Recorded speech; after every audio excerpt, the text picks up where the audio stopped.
Hey, I'm Olivia, And hey, I'm Dad. and you're listening to Soarin' Around WDW.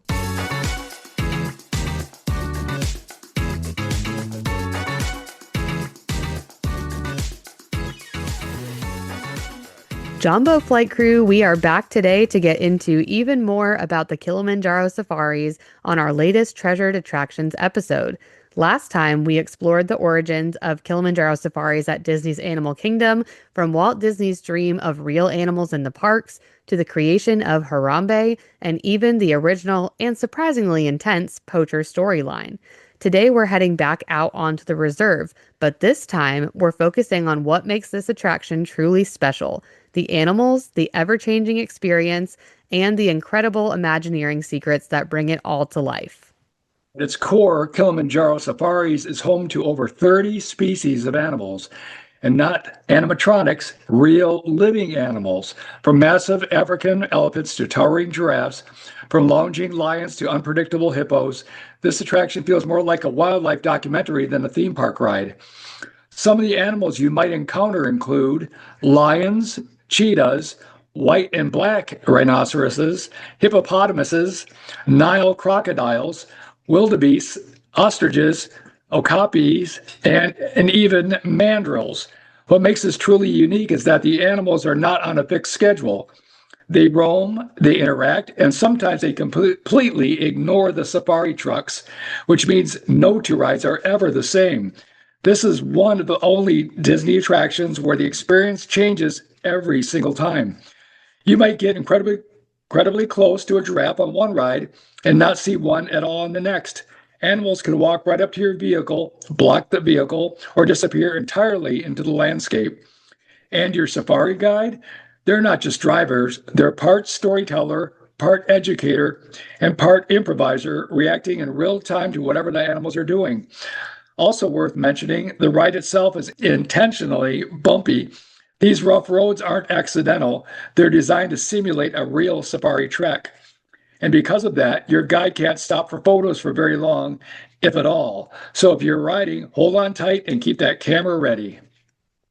Yeah, I mean, just before we continue, I think this ride is just really, so unique compared to anything you see anywhere, even at like local zoos, or they have like things, some places, like there's one kind of near us, like a drive-through safari kind of experience. But it really does feel real, and it is like the true definition of the word immersive, and the fact that they put so much thought into the roads, making them feel bumpy like a safari, making it feel like you're really going through Africa. I mean, wouldn't you say, Dad, it's like one of the most immersive experiences in the parks?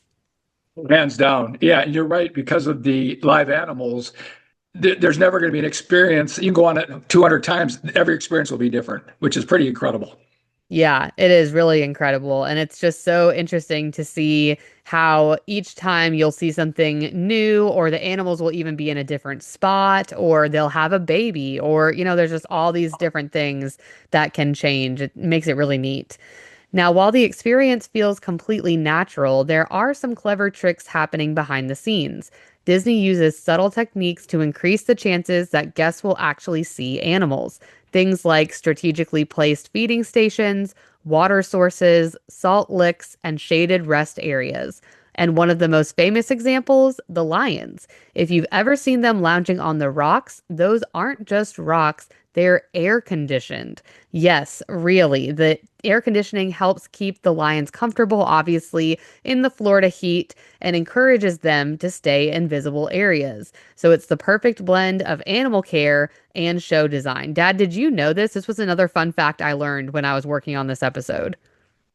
I heard that before and I thought it was just one of those silly rumors. Like, Yeah. yeah, right. Yeah, someone just kind of made it up.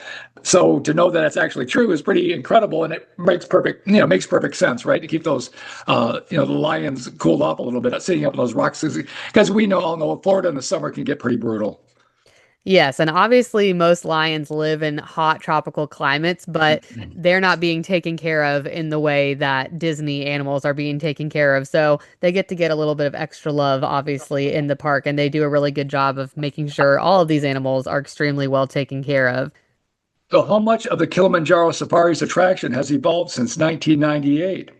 As we mentioned in part one of this attractions, Treasured Attractions podcast episode, the original poacher storyline was eventually removed. So instead of retelling that whole story again, here's what changed. The ride shifted away from a scripted narrative and became more focused on real animal behavior, conservation messaging, and a more authentic safari experience. Some other things that changed once the poacher storyline was gone was the addition of a zebra exhibit in the space where the animatronics once lived for the original storyline. However, the zebras could not behave themselves, so they eventually got the boot to another section of the attraction. There have also been some updates to the safari trucks, including extra seating rows. Initially on the attraction, there were 8 rows per vehicle. Each row sits about 4 people or so. And since the refurbishment, they added an additional row for a total of 9 rows, making the total vehicle capacity about 36 people, give or take the number of folks in each row, obviously. These trucks are also custom built 1990 to 2002-ish GMC Top Kicks and Ford Super Duty trucks built to ride washed out, rutted roads that were specifically designed for the attraction. So, Dad, what is your guess on how much these vehicles cost per piece? I just had to shoot it from the hip. I have no idea. I'd say probably maybe $100,000 each. You are right on the money. Yeah, yeah, they're about $100,000 I mean, each. that was just a guess. Again, I've been around motorhomes and buses, right, that sort of thing, for the last 7 or 8 years. So I have an idea what chassis cost and everything. So yeah, okay, that was a good guess. Yep, so $100,000 a piece. So that's according to sources online, of course. And these trucks do run on propane, which the purpose of that was to help reduce the gas emissions. So make sure that animals aren't breathing in all this gas all day long. They've also done a number of infrastructure improvements like drainage systems and adjustments to the ride path over time. All of this was done with both the animal care in mind as well as the guest experience. Kilimanjaro Safaris wasn't always a daytime only experience. In fact, there have been a few attempts to bring the savanna to life at night. Back in 1998, there was a holiday version called Night Safaris. And I had to laugh when I read that because how original, right? Let's have a safari at night. What do you want to call it? Night Safaris. Yeah. Come on, Disney, you can do better than that. The Featuring Imagineers different, were tired. The yes, I Imagineers were think really so. tired. Featuring different story elements, animal sound effects, and even live performers. But it didn't last long, mainly because guests couldn't see the actual animals very well. However, in May 2016, big surprise, right? Yeah. However, in May 2016, nighttime safaris returned with a new approach. Disney introduced simulated sunset lighting, adjusted ride paths, and a new animal activity patterns.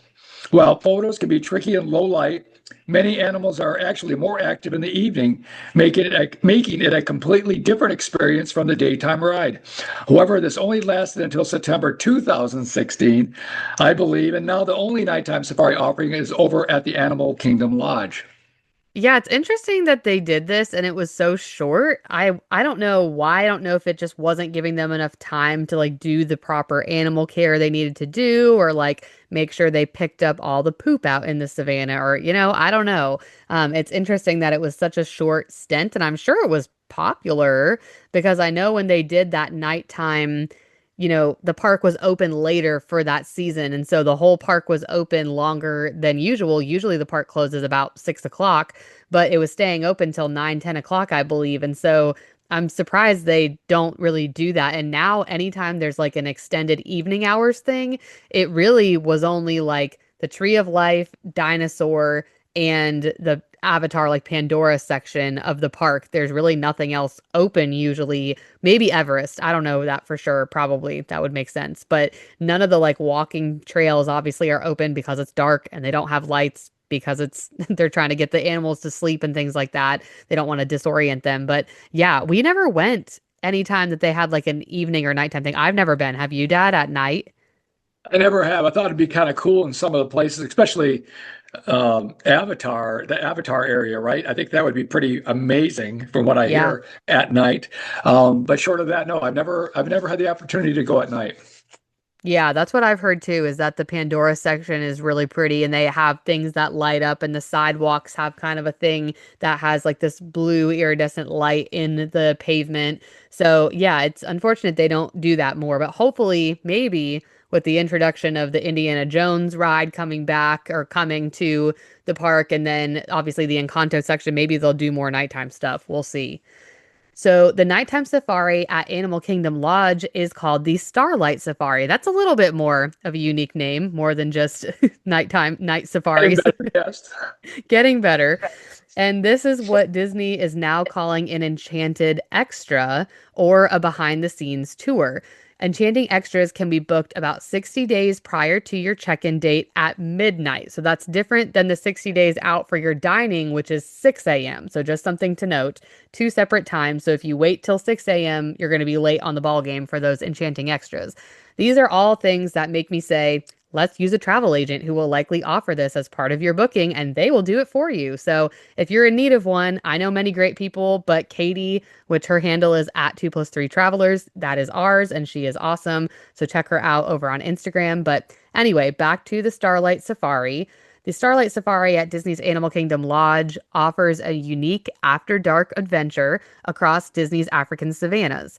Guests board an open-sided safari vehicle and explore lush landscapes using night vision devices, spotting over 30 species of wildlife such as zebras, giraffes, wildebeests, ostriches, and antelopes. This guided nighttime tour lasts about an hour, and it's open to guests ages 8 and up, with minors required to be accompanied by an adult.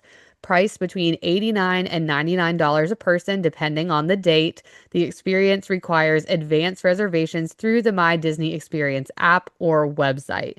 Guests should arrive at least 15 minutes early at the Kidani Village with a valid ID, and obviously late arrivals cannot be accommodated. So, due to the rugged ride conditions, participants should be in good health, and certain medical conditions or pregnancy may restrict participation.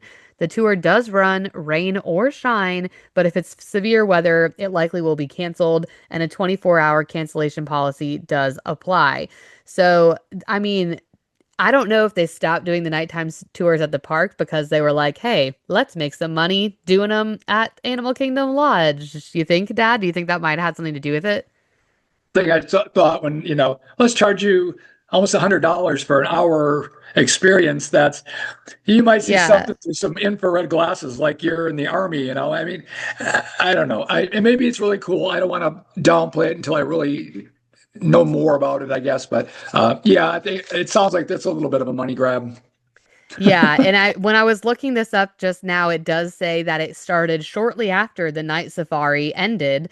And so I don't know. Yeah, it does feel like that a little bit. And to be honest, for a behind the scenes tour, that price isn't horrible, but it really is just like the safari ride, but with some nighttime goggles. So it's a little like, I don't know. It's nothing, you're not getting anything crazy out of it. So seems a little wasteful to me. While we are on the topic of special tours, another enchanting extra that I actually have participated in at the actual park is the Wild Africa Trek. And the Wild Africa Trek at Disney's Animal Kingdom is a fully guided 3-hour behind the scenes safari that offers one of the most immersive animal encounters at Walt Disney World. Unlike a standard attraction, this experience blends hiking, climbing, and riding as you explore the Harambe Reserve. You'll navigate dirt trails, cross suspended rope bridges over crocodile habitats, and venture into the savannah in a rugged safari vehicle, getting unusually close views of giraffes, rhinos, hippos, and more.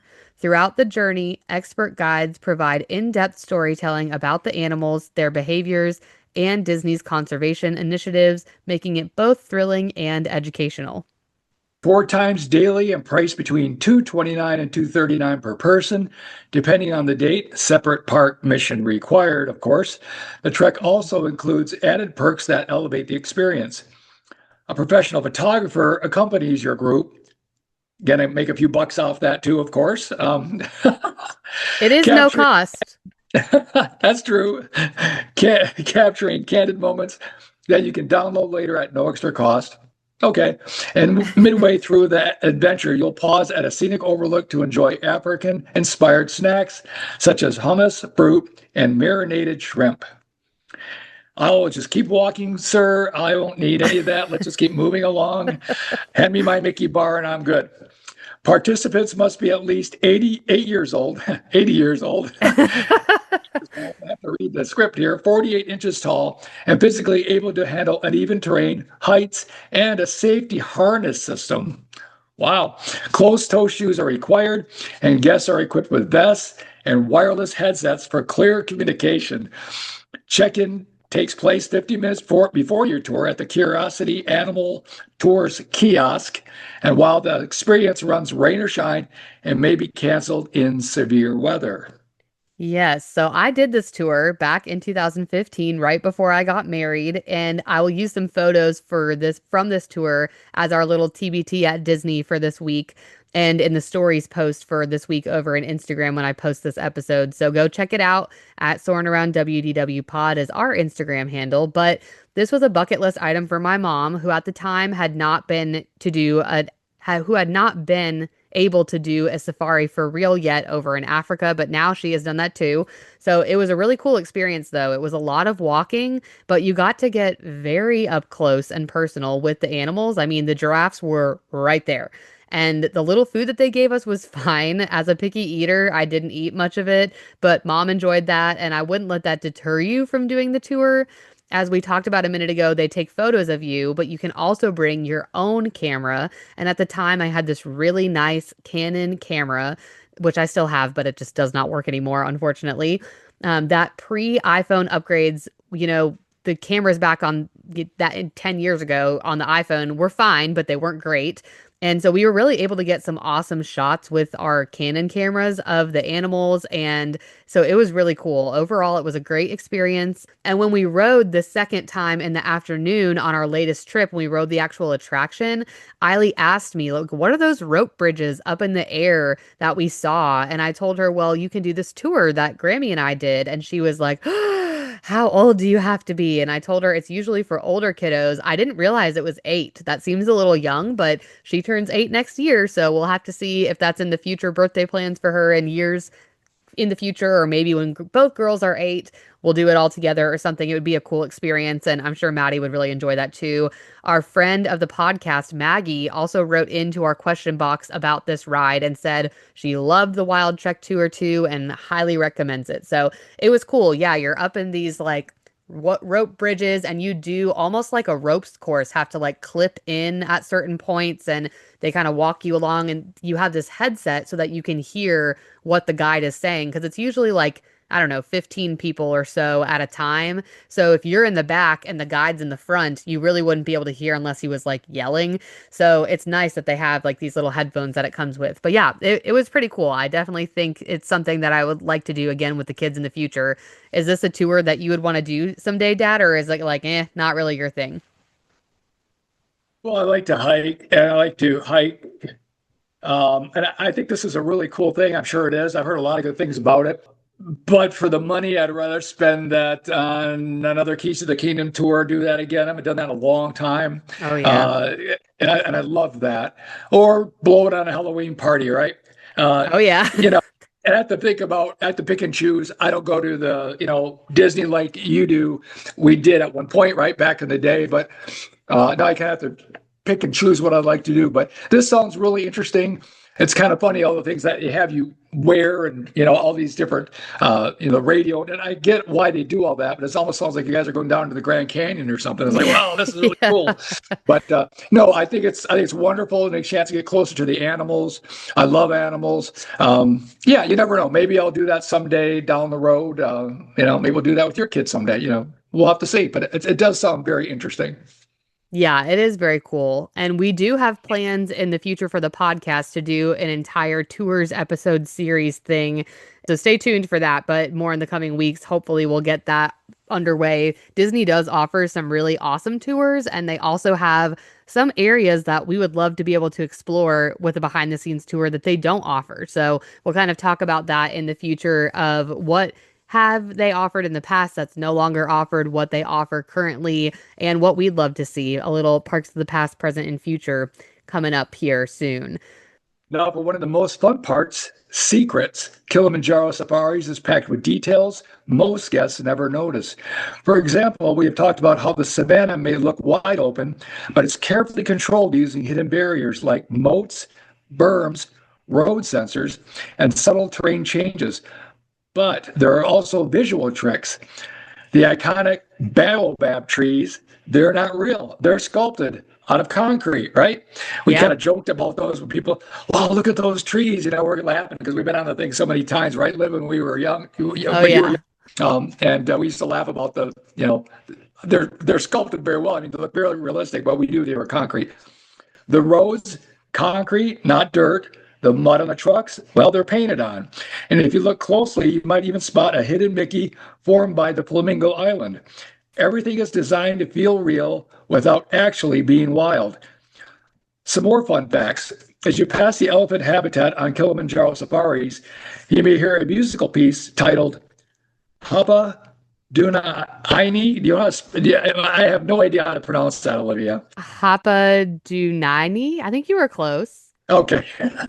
Performed by the vocal group African Dawn, the track helps set the tone for the immersive African atmosphere throughout the attraction. The lions seen on Kilimanjaro safaris were originally brought in from an Oregon zoo and initially struggled with Florida's intense heat. They often stayed out of sight in shaded areas, making sightings less frequent. To address this, Imagineers installed a cooling system around the lion's rocky overlook, encouraging them to remain visible and comfortable. Meanwhile, the iconic acacia tree, is it Acacia, acacia? Acacia. Yeah, I don't know. We apologize for everybody for Yeah. slaughtering your tree. Trees seen across the savannah aren't what they seem. Disney actually uses carefully pruned southern live oaks shaped to resemble acacias. Despite the swamp, the giraffes appear perfectly content with these convincing stand-ins. Yeah, did you know that, Dad, that like some of that stuff is not I mean, I guess I realized they're not actually the trees from Africa, I guess, but I didn't realize they were like southern oaks. And then same thing about I didn't realize the initial lions were brought in from Oregon, which makes sense now with the air-conditioned rocks that we talked about earlier. Well, there's a lot of lions in Oregon, so they just probably brought him in, next to the Yeah. grizzly bear. Yeah, that's kind of funny. I had no idea. I've never heard that before, and I find that very interesting. And the whole AC unit in the rocks, what a great idea! I mean, they come up with these ideas that are, they probably love it. They're up there, and the AC's blowing on them. Like, this is great. Let's just hang it on this rock because we've seen them many times up there. It's pretty Yep. impressive. I mean, it's really quite a sight, right? To see them up there, kind of like in the Lion King. They're sitting up there, and the male's up there and the lioness is up there. It's pretty impressive. And it is like from the perspective of the truck. I know we talked about this like forced perspective a little bit last week, but you're in this truck and they're on this rock and it looks like they could just jump right down onto the truck. I mean, it looks so close and so real, Yes, but then yes. there's this giant moat that like makes it impossible for them to get to you. But like if you don't pay attention to stuff like that, or you're just like so enamored as most first time, second time, third time guests are, you don't even realize like all the things they've done for safety for both the animals and the guests. But yeah, it is really neat. And we've also seen like the giraffes eating out of those trees many times. We've heard stories about giraffes kind of stopping the truck and them having to kind of coax them out with some branches to try to get them to eat and get out of the way. And the salt licks, like having salt in a certain spot so that animals will go to it. I mean, it's just all very well thought out and very protective of the animals. They're not doing anything to harm them. If anything, they're rewarding them. So it's really cool. So if you're planning to ride Kilimanjaro safaris, timing does matter.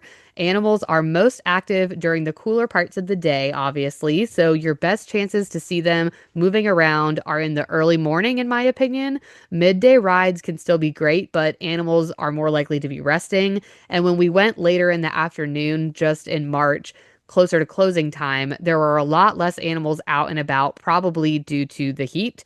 But my advice is to get there early. So usually this attraction does not open with rope drop. It opens around 9 a.m. or so, like park open time. And I would recommend going over there right away. So do your first rope top attraction, go to Everest, do Flight of Passage, and then head directly over to the safari if you want to prioritize low wait times and get that great safari experience. My favorite part about this ride is, as we talked a little bit about this earlier, but it's re-rideability. So you can ride this attraction every trip. It will never be the same. It's truly the best experience, and every single ride is different. It's absolutely worth experiencing more than once a day if you can. And the wait time does tend to drop again near park closing as well. So even though you might not see quite as many animals, it's still a great one. We walked right on at about 4 o'clock. The park was closing around 6, I think, and we got on, very quickly. It's also a lot of bang for your buck in terms of length. It's one of the longest attractions at Walt Disney World on property. And with live animals, you really get to see so much variety in their interactions. So it's really a great attraction. Dad, what are some of your favorite memories and your favorite parts of this attraction? Why do you like to go back many time and time again? Well, we talked about you just never see the same thing twice. You might see the same animals, but they're in different places. Sometimes animals aren't out. Next time you go, now they're out, and you're seeing these wonderful animals that are not native to the United States, which is pretty darn cool. Some favorite memories, just going with you and Regan when you were little. I remember we used to like to sit way in the back where we just got bounced all over the place like Yeah. in this magic school bus, right? Yeah. When you were kids, you guys, oh, let's ride in the back. We also wanted to ride in the back when I was a little kid, and that was always fun. That was in the Little Red story, right? The poacher story. Oh, Well, yeah. was fun, and you guys really got into that. And of course, going with my other granddaughter, Michaela, when she was younger, we took her on that. I think we went to Animal Kingdom a couple of times with her. And she was very little, but she really loved it. And she loved the little guide in the front. I don't know if they're still there. That tells what the animals are, a little picture guide. Is that still on Yeah. the? Yep. And so It's you still can kind there. of know what you're looking at if you don't understand what an elephant looks like. Oh, that's an elephant, and that's the drum. I'm kidding, but Yeah. there are some there are some animals we might not really know the name, like antelope, but they're called something different. Uh-huh. So that was kind of unique. But and some of my favorite parts, I love the bridge over the crocodiles, and they used to kind of get on that and move you around like it's gonna fall, and they Oh, quit yeah. doing that. Yeah, they did quit doing it. And I tried to look up why, and all I could find was they stopped doing it when they stopped doing the poacher storyline. They just like Oh, phased it out. But okay. I mean, it was kind of a fun little like, ooh, let's stop. And like the bridge shakes, and oh no, are we gonna fall? Or so, Right, right. yeah. So I like that, and of course, seeing the lions, the male up there, and the lioness up there is so Lion King is so cool. You don't see that every day. You might see him in a cage somewhere, which is sad, but Animal Kingdom is just a different. It's not a zoo, right? It's not a zoo. That's Uh, right. it's just something special the way the way they take care of the animals. Not saying they don't take care of the animals at the zoos in the United States. I'm not saying that, but for the guest, it's a different experience to see them out in the so-called savanna, and see the animals kind of in what you might envision if you did go to Africa and actually go on a safari. I think they really nailed it, and there's nothing like that anywhere in the States, right? It's pretty impressive. Yeah, I agree. And I think sometimes like zoos and Animal Kingdom get like a bad rap after some of the things that have happened in other places like SeaWorld and things that have come out about these animals and the way they're being treated and like the whole Tiger King situation during COVID where everyone heard about these people that are keeping these big cats and not really taking care of them. But I mean, Disney is so transparent about what they're doing with these animals. They're obviously watched with a very close and intense eye. And they have tons of documentaries. If you do have Disney Plus and you have not watched the behind the scenes with the animals on Disney Plus, they have a whole series. Yeah, I'll have to check that out. I didn't realize they had a series like that. That would be very interesting. Yeah, it's called The Magic of Disney's Animal Kingdom, and it's actually a National Geographic documentary series that's on Disney Plus, and it shows behind the scenes of the animal care. If I'm remembering right, like each episode kind of focuses on a certain animal. And so they had like the first one is baby gorilla Grace, and it's like showing Grace and her day and what it looks like and how they take care of her, and then like Gus the hippo and like what they do with them. And so there were two seasons, a total of like 18 episodes, and it's just Wow. a really cool cool series. It's narrated by Josh Gad. So it's gonna have a little bit of humor in it on the side. But yeah, it is. It's just really well done, and the kids even really liked watching it. So we enjoyed it. There was a little bit of like sad pieces, or like the kids were like, "Oh, what is happening?" But nothing crazy. So it was really, really neat. And they just came out most recently on Disney Plus, like this week. They came out with an orangutan Disney nature movie, like feature documentary that follows this orangutan called Inda. And she's not at the park, but it just goes to show that, Disney really cares about the animals and really tries to show how well they take care of them. So yeah, definitely check it out if you have not seen that. For me, I really remember watching a huge elephant poop while we were on the ride as a kid. And for some reason, that really stuck with me. I remember being like, wow, their poop is huge. Sorry, that's TMI. But it was, yeah, I was like, whoa, that is crazy. And you're just like so close to them. Like the elephants aren't that close, but way closer than a zoo. So it was very interesting. And as I mentioned the last episode, I also just really enjoyed the Poacher Little Red storyline, the memories that we had from that. Just think that's so fun. But we've gotten stuck a couple of times by like different animals going out into the road. I think mostly giraffes, but like I feel like one time the rhino was like out in the road and we had to kind of wait and hang out until he scurried on his way. And so they were just kind of like telling stories or telling jokes. But yeah, I do remember that placard, like you said, that kind of lists all the animals that has stayed there, and looking up and being like, what is that? It's like an okapi, and you're like, oh, okay, didn't know what that was before. So yeah, there's just really neat parts about this ride that are so fun, and it's really cool to see the animals like up close and personal. So, Kilimanjaro Safaris isn't just one of the best attractions at Disney's Animal Kingdom, it's one of the most unique experiences that Disney has ever created because it's alive, it changes, it surprises you, and it really does deliver something no other ride can, which is a real connection to the natural world. Whether it's your first safari or your 10th, or if you're us, your 100th, you never really know what you're going to see, and that's what keeps people coming back time and time again. So, Dad, do you think this ride would feel more like Jungle Cruise if it kept a script?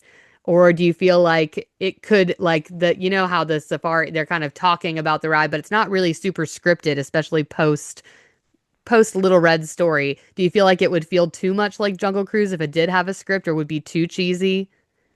The drivers could say jokes like, "How do you keep a rhino from charging? Take away his credit card." They could do stuff like that. But yeah, I think we should probably stay away from the script or the cheese, and just keep it kind of like a real safari. I think that just works better, even though we like the little red thing and the poachers. I think a lot of that has to go with just nostalgia, right? And it's just Yeah. nostalgia, what you remember when you were, very, very little. But I think if they just keep it the way it is, just keeping it as a safari without something scripted other than pointing out the animals, maybe talking about the animals, learning about the animals. I would be good with that. I would want it not to see it turn into a Jungle Cruise, even though I love the Jungle Cruise.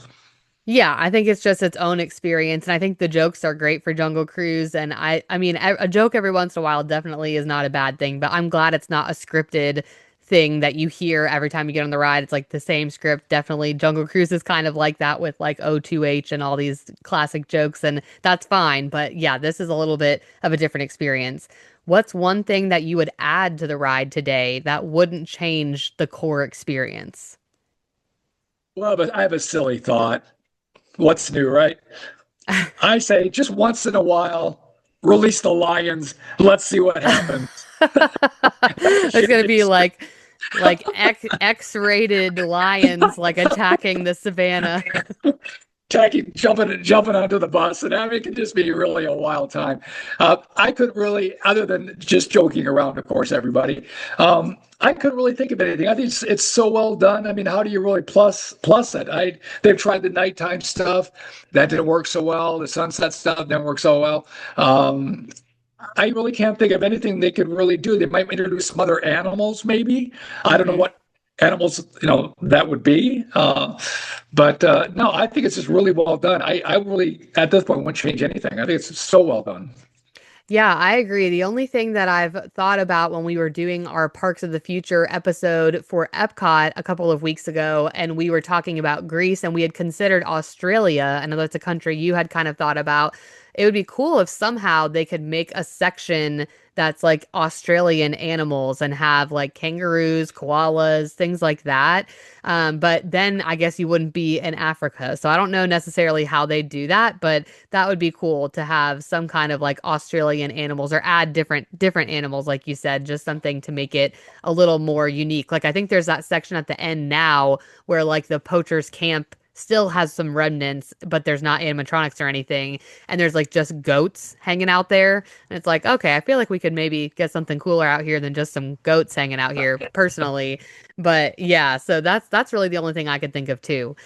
Thank you guys so much for joining us on this wild adventure over the last 2 weeks. It has been really fun to explore these attractions and go a little deeper, getting to learn more about some of our favorite attractions throughout all of the parks. We have some fun ones coming up in the future for this series, but we have a few weeks left of fun content before we switch back into trip mode for a little bit because I will be heading to France here in just a few short weeks. And so we will have some awesome content for that, including a pre-trip episode. But I want to know from you guys, what is a must for me to include in these France episodes? What questions do you have about traveling to an international Disney park, traveling internationally in general? This will be our first time going overseas to a Disney park and going overseas with kids. So we have a lot of good ideas for content and things that we want to discuss that we think would be super helpful for people who are thinking about planning a Disney trip with or without kids. But if you've been before, kind of, what has changed? Is it worth it? All that good stuff. But if you have specific questions, please comment them on the episode, either on Spotify, on YouTube, or the post that I put up on Instagram. You can also send us a direct message or an email at soarinaroundwdwpod@gmail.com. And let me know what you want to hear about in regards to the big France trip. If you have not yet, please come join us over on Patreon as a free or a paid member. We have been doing weekly videos with a little update where I kind of talk about where I'm at in trip planning and countdown for our paid members, but also bonus episodes for any member, both free or paid, that come up a couple every once in a while. I did one with Steven from Idiot's Guide on Josh D'Amaro as the CEO and a little bit of CEO history. I had a little bonus episode with Eiley where she talked about our most recent trip. And I've also thrown up some videos from the old camcorder that Dad took from our Disney trips way back in the 90s. I'm going to put up more over time too, but some things that are no longer there, some things that are drastically different. So that's been really fun as well. So would love to have you guys join over there, and I will pop that link in the show notes, but it's also in our link tree on Instagram. And we have had some fun vlogging content on YouTube that has been so much fun for me to go back through and edit and work on, and the kids love to see it as well. So as you guys have been really loving the pack and prep content over there. So obviously I will be filming one for France, which will be very different than the rest of our pack and preps because there's a lot more that goes into planning an international trip than you have to think of that you can bring or you cannot bring. So please go hit subscribe over on YouTube and check that content out if you aren't listening that way already. And okay, I think that is it for now. So thank you so much for being here and for all of your continued support. And we will catch you on the next safari truck. Jambo. Hey, thanks so much for listening. If you enjoyed today's episode, be sure to give us a follow on Instagram at SoarinAroundWDWPod, where we share fun reels, throwback photos, and dive into weekly polls and debates. If you're listening on Spotify, be sure to follow and hit that 5-star button. If you are over on YouTube, subscribe and leave us a comment as well. If you're listening on Apple, a 5-star rating and a written review would mean the world. You can also now support the show through our Patreon at patreon.com/SoarinAroundWDW podcast by becoming a free or paid member and finding exclusive content and bonus episodes and videos there too. Thanks again for joining us. Catch you on the next flight.